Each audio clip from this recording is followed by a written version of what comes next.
ಇವತ್ತು ಸ್ವಲ್ಪ ಮಸಾಲೆ ಜಾಸ್ತಿ ಹಾಕ್ಕೊಂಡು ಸ್ವಲ್ಪ ಗ್ರೇವಿ ಜಾಸ್ತಿ ಇರೋಂತಹ ಎಣ್ಗಾಯಿ ಪಲ್ಯನ ಮಾಡ್ಕೊಳ್ಳೋಣ.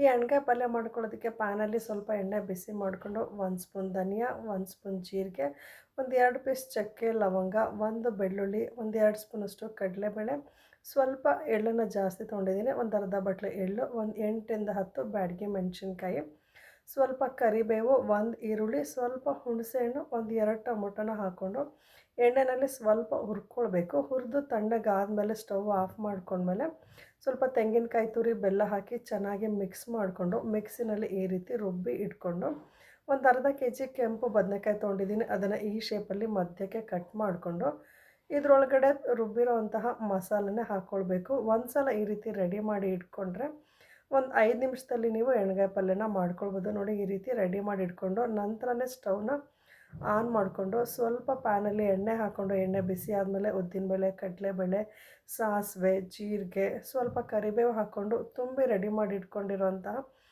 ಬದನೆಕಾಯಿನ ಹಾಕ್ಕೊಂಡು ಮೇಲೆ ಸ್ವಲ್ಪ ಉಪ್ಪು ಹಾಕ್ಕೊಳ್ಳಿ. ಉಪ್ಪು ಹಾಕೊಳ್ಳೋದ್ರಿಂದ ಬದನೆಕಾಯಿ ಬೇಗ ಬಾಡುತ್ತೆ.